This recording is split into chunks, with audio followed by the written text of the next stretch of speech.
Are you tired of being lazy? Maybe you're starting to feel conviction on the matter and are looking for practical steps to overcome. Well, you're at the right place. I'm going to give you my 5 steps on how to overcome laziness while also explaining what exactly laziness is. Why is it such a big deal in the first place? Let's go.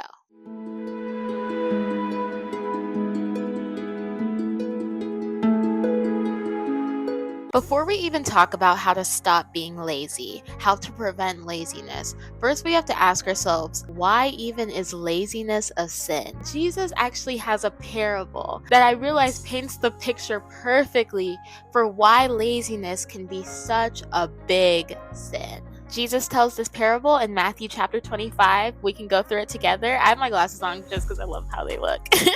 In this parable, Jesus says that the kingdom of heaven is like a man who went on a long journey, a long trip. And the man in this story is God. He called together his servants and entrusted them with money while he was gone. To the first servant, he trusted him with 5 bags of gold. To the second servant, he gave him 2 bags of gold. And to the third servant, the lazy servant, he gave him 1 bag of gold. The master gave them these bags of gold according to their ability and what they could handle. The first servant, who received 5 bags of gold, went on to put that money to work, to invest it, so that way it would quadruple, so that by the time his master came home, he would have even more to give him. The second servant, with his 2 bags of gold, went on to put his money to work, to invest it, so he also could say thanks and give his master even more than what he was given. But the third servant, who is the lazy servant in this story, went on to dig a pit in the ground, put his 1 bag of gold in there,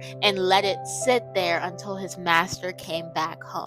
Now, how does the master, who we know as God in this story, react to the 3 servants' actions? And hold on, because I'm going to connect this to you in just a second. After a long time, their master returned from his trip and called them to give an account of how they had used his money. So what are they giving? An account for how they used what God had blessed them with. The servant to whom he had entrusted the 5 bags of gold came forward with 5 more and said, "Master, you gave me 5 bags of gold to invest, and I have earned 5 more." The master was full of praise. "Well done, my good and faithful servant. You have been faithful in handling this small amount, so I will give you many more responsibilities. Let's celebrate together." The second servant says, "Master, you gave me 2 bags of gold to invest, and I have earned 2 more." The master said, "Well done, my good and faithful servant. You have been faithful in handling this small amount, so now I will give you many more responsibilities. Let's celebrate together." Now the third servant, the lazy servant. The servant with the 1 bag of silver came and said, "Master, I knew you were a harsh man, harvesting crops you didn't plant and gathering crops you didn't cultivate. I was afraid I would lose your money, so I hid it in the earth. Look, here is your money back." But the master replied, "You wicked and lazy servant. If you knew I harvested crops I didn't plant and gathered crops I didn't cultivate, why didn't you deposit my money in the bank? At least I could have gotten some interest on it." Then he ordered, "Take the money from the servant and give it to the one with the 10 bags of silver." And so, guys, I want you to listen to this part, what God says here. "To those who use well what they are given, even more will be given, and they will have an abundance. But from those who do nothing, even the little they have will be taken away. Now throw this useless servant into outer darkness, where there will be weeping and gnashing of teeth." My goodness. Can we just rewind back on that for a second? But from those who do nothing, even what little they have will be taken away. See, here's the thing. Every single one of us were given talents, were given gifts from the time that we were born. God created us with a purpose and a plan for our lives. You might not have physical bags of gold on your hands, neither do I, but you have gifts and you have things going for you that God specifically entrusted to you. So this actually brings me to the point of this whole message. Laziness is such a big deal because it prevents you from getting to your full potential that God has for you. God wants us to multiply our blessings, to use it, be smart with it, use it to benefit other people. Don't just sit on the gifts and the ideas and the talents God has given you, but multiply them. So now we're gonna get into how exactly to do that. It's easy to say, I need to stop being lazy. It's easy to say, I really need to make a change. But how do we practically stop being lazy in this kind of generation that we're in? Step number one, just like any other sin, you have to cut off what allows you to be lazy so easily. Now, why am I insisting on this? Let's go back to Matthew and what Jesus says in this book. If your right eye causes you to stumble, gouge it out and throw it away. It is better for you to lose one part of your body than for your whole body to be thrown into hell. And if your right hand causes you to stumble, cut it off and throw it away. It is better for you to lose one part of your body than for your whole body to go into hell. In other words, whatever causes you to sin, you need to cut it off. No, this does not mean physically harming yourself in any kind of way, but it means setting boundaries between you and the thing that allows you to sin so easily. Our phones. I will just put myself on the spotlight here. I can't tell you the amount of countless hours I have wasted just scrolling away on my phone.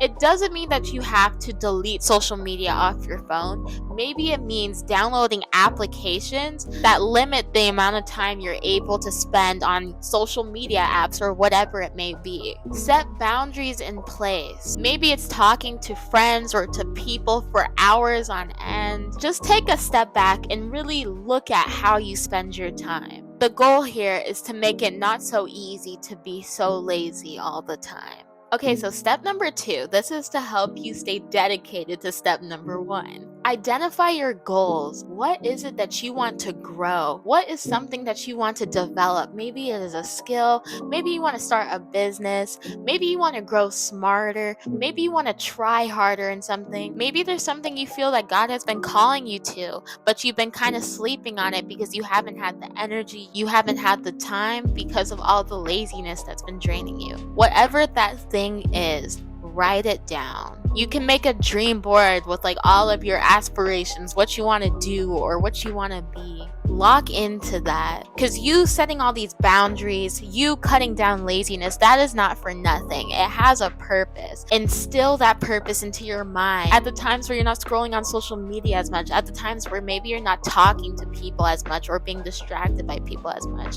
Keep in mind the goal, because this is something exciting, this is something beautiful, but you gotta take hold of it. Be like the servants in the story we just read with Jesus. Multiply it, brainstorm on it, dream on it. Okay, step number 3. Set schedules, set alarms. When you're so used to spending time doing useless things, it can be hard to get you onto a new schedule. I can't tell you the amount of times I was on a fast. Maybe I was fasting from social media, maybe it was something else. And without even thinking, I would log into TikTok and I would just scroll and waste time, almost mindlessly, because I was so used to doing that. Set a schedule. Okay, I have school at this time. After school, I'm going to do my homework at this time. And after my homework, I'm going to do this thing that I'm working on with God. Set a schedule, set alarms so that your dreams are actually doable with God. Okay, so this is step number 4. Ask God for conviction. Once again, anytime that you set a new schedule, you set a new way of doing things, it's going to be easy to want to revert back. Being lazy is easy. That's why everybody does it. It's not going to be easy leaving your laziness, but it will be necessary for you to step into the life that God has for you. There are blessings, bountiful blessings, waiting for those who are willing to leave behind the laziness and just follow God. Those dreams, those visions He gave you were not for any reason. That yearning maybe that you just have in your heart for better isn't for any reason, but you have to take hold of it. Ask for conviction for God to keep you in check. Where the alarms might fail, where your written schedules might fail, where the applications on your phone that tell you that's enough, you can't log into social media anymore, where that might even fail. Ask for you to feel conviction from God when you revert back into your laziness. For instance, for me, I make it a part of my everyday schedule to spend time with God before I go on social media, before I really talk to anybody. I first talk to God and I put Him first in my day. That is me leaving behind laziness and first choosing God. There have been times where I didn't want to do that. There were times where I actually tried to go against this and go on social media first, spend time with God later. But I was hit with conviction. And that conviction made me really realize, no, like this is something I need to stay faithful to. This is something I need to be dedicated to. Ask for conviction so that in the times where you go back to your laziness, you will not stay there because you can feel that pull for something greater. Ask for conviction. Now, step number 5, make sure you're not leaning on your own strength and your own understanding when you go through this journey. Know that you are never doing it alone. The simple concept that Jesus stated is found multiple times in the Gospels, and that is nothing is impossible with God. With man, this is impossible, but with God, all things are possible. Nothing is impossible when you have God by your side.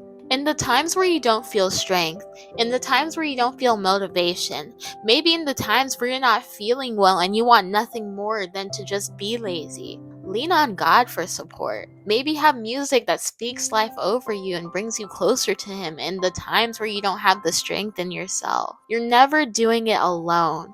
And even in the times where you feel beaten down, broken down, with no strength or energy to make it through, depend on Him during that time. That's one of the best times, in my opinion, you can get closer to God. And it's when you are down. Because the Bible specifies that the Lord is near to the brokenhearted and He binds up their wounds. We have a healer on our side, and He has so many gifts and talents He wants to bless you with, but you have to take hold of them and walk into obedience of His calling. I love you guys, and I'll see you on the next one. Let me know what you think of this video. Let me know if you're struggling with something, you need guidance in something particular. I'm always looking at you guys' comments on YouTube, and it's the greatest privilege to help you whatsoever as you grow in Christ. I'll see you on the next one. God bless you in everything you do. Bye.